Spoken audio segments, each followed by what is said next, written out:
Hello, I'm Kim, Rooster Rossiter, and on Ainsley's 13th birthday, this is Spotlight Saturday, episode 48.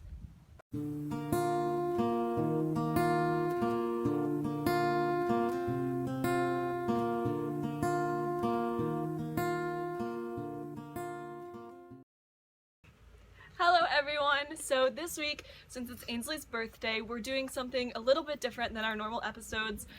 We are going to show you some things that most people do not know about Ainsley. We have some old pictures and we're going to show you her room and a bunch of cool stuff like that.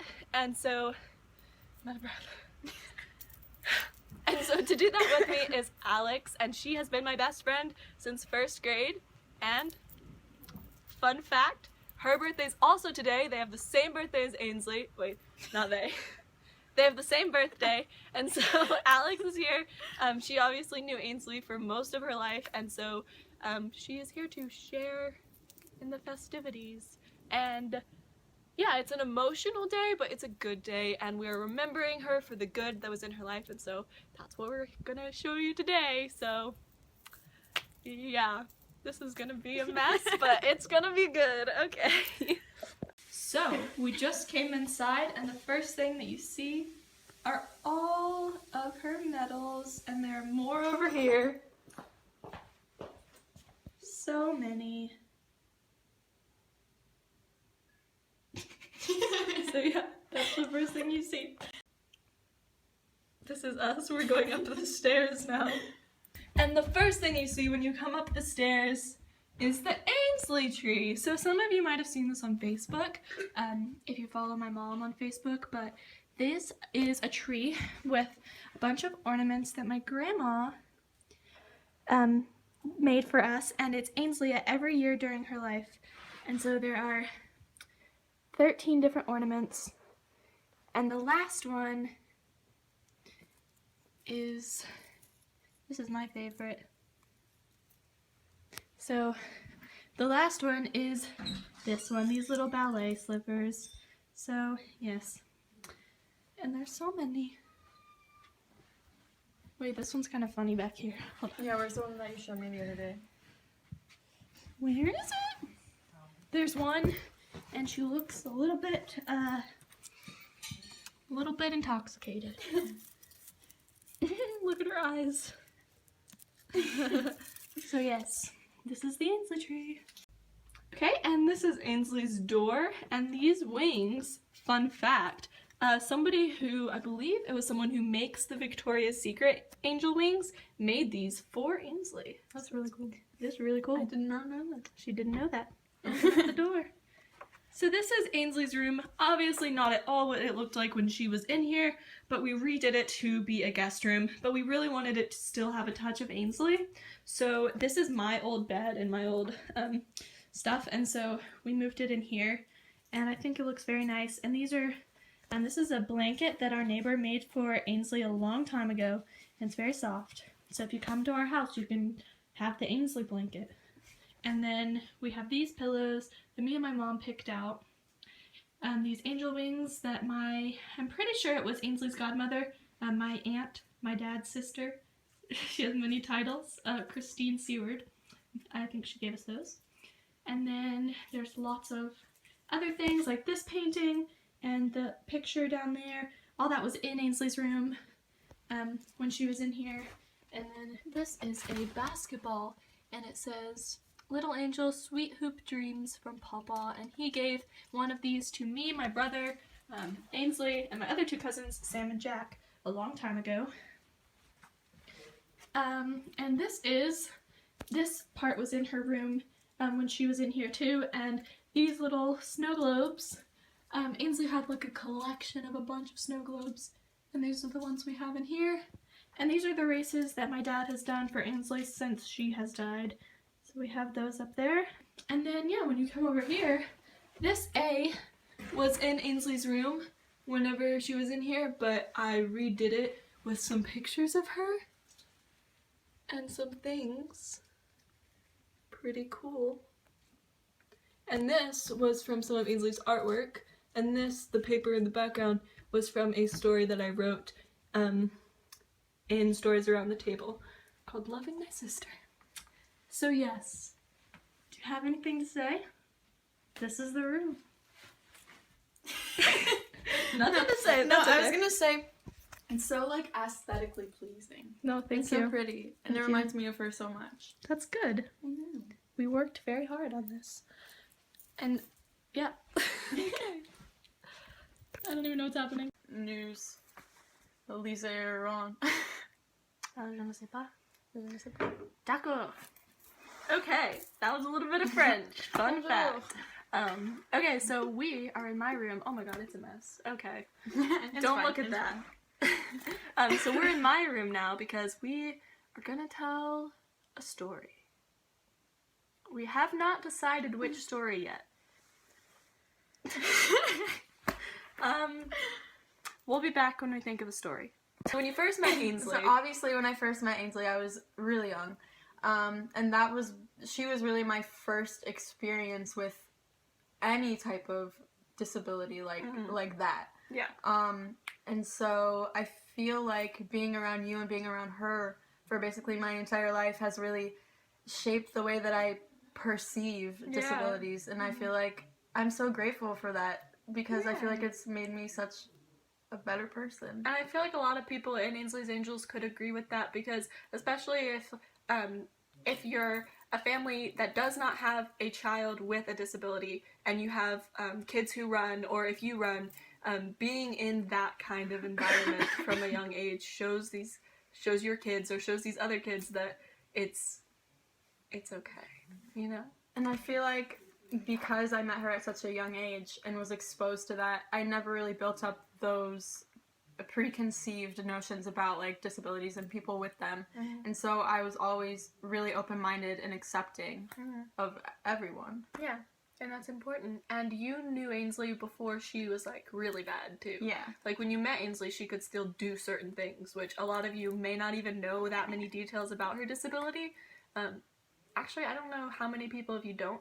A lot of you probably know, but Ainsley had infantile neuroaxonal dystrophy, which is extremely rare. There's like less than 20 cases in the United States, and it basically, she started off and we thought that she was normal. And you'll see that in the pictures that we show you later. Everything looked normal, she acted normal, and it wasn't until she was a little bit older that you could really tell that she had a disability. And when Alex first met her, there were still certain skills that she could do.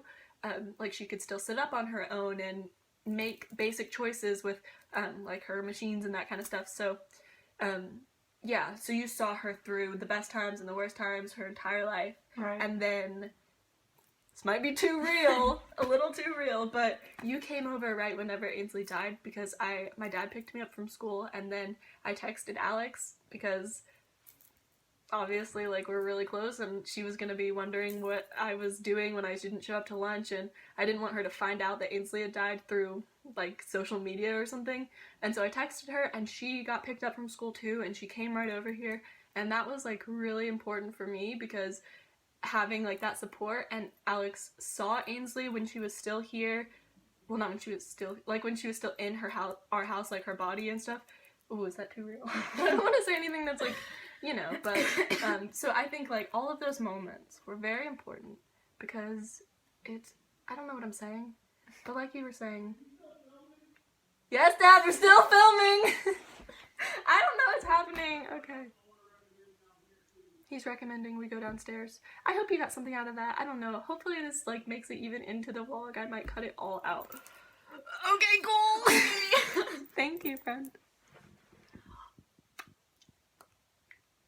A new location, and as you just saw, we have all these pictures out in front of us, so we're just going to talk through a few of them, tell you some stories. Okay, let's see. This one, we'll start with this one. This picture is Ainsley and I when we were very little. Look how happy. That's very nice. And Mom, if I do recall correctly, this is when Dad was deployed with the military, and it was July 4th. And so we dressed in matching outfits, of course. What else would we wear? And we took that picture. Quality 10 Quality out of 10. Footage. Okay, so what else? I don't know how to talk through these. Did you talk about this one? No. Ainsley left And to this be one naked. is Ainsley. She did not enjoy clothes very much, and so, like I was talking about earlier, when she was little, she could do a lot of things that she could no longer do at the end of her life, and, you know, like in this picture, she's standing up with the help of my grandma, Mimi, and nobody would, and this one too, nobody would ever guess that this little girl would not ever be able to walk on her own, or talk, or breathe at the end of her life, so... You know, and then there's pictures like this where you can start to tell as she got a little bit older that maybe she wasn't developing exactly how a typical child would develop, but still very cute. And happy. Did And you talk happy, about how you always started happy. pushing her at a very So, young age? I started pushing her at a very young age. I would always do this. We had this was for dolls, not a very large, chunky baby, and that's what we used it for. Pushing her in it. But she was happy, as always. Well, yes, very happy. What other ones? This is me reading her a book. And, like, again, you can tell. She is just sitting up. And she would always sit like this, I remember. And she was not supposed to with her legs like that. I guess it was, like, bad for her They or call something. it W-sit. W-sit is not good. And I would tell Do her, not. fix your legs. Do not. And she would Don't fix her ever. legs. So, anyway, I just vividly remember her always doing that and then, like, not supposed to be doing it. And me telling her, fix your legs. Fix your legs. This is my dad and Ainsley. Ainsley was a daddy's girl 100,000%. And yeah, so that's them. Look how chubby getting it. Look at this. This is a gym. We have Ainsley, me, and then Camden. Very chubby little boy. Not how he is currently. This one again, you can tell. She loved her dad very much. Woo. And then this one, was this at the circus? Mm-hmm. And I I was remember that very also. pregnant with Camden. Yes, look at that. We went to this with a family that was pretty much technically my first best friend. Oh, Don't- Mary. She knows. No, Mary was my first best friend when we lived in North Carolina, and we went to this circus with them, and I have a picture that Mary gave me of me and her at the circus. And Dad was deployed. And Dad was pretty much, deployed during Mom's pregnancy with Camden. Look at Dad, how cute. That's oh no, he didn't have glasses. I was gonna Yes. say, is that Oh, this he one? had these. This one's before his eye He surgery. had these gorgeous little glasses that he would wear because he had really bad vision. But he got laser eye surgery, so he no longer has them, which is unfortunate because that's something else that I could have joked him about. Me and my mom give my dad the hardest time ever. I can confirm. She can confirm. She also partakes in the... From time to We time. love him. It's because he's too perfect. We have to find something to joke him about. He loves it, really. He does. Honestly, He enjoys it. he provokes it. Okay. Oh, this is me licking her ear. That is cute. And this is her right after when Camden was a newborn. Right after that is Ainsley and Camden. When Camden was born, we're all about 2 years apart. Ainsley and Camden are actually 20 months apart, but pretty much all 2 years apart. So yeah. That's what's up. Those are the pictures. Okay, so to officially close, thank you everyone for watching, and make sure to subscribe to the channel and follow us on Facebook because there's a lot of stuff going down there, and then also Instagram and Snapchat, all that kind of stuff. It's all Ainsley's_angels except Facebook, which I'm pretty sure Dad puts the links in the description bar for all the Facebook stuff. But yeah, thank you Alex for being here, Thanks for having me. and happy birthday to you too. Thank you. Okay, bye. A young angel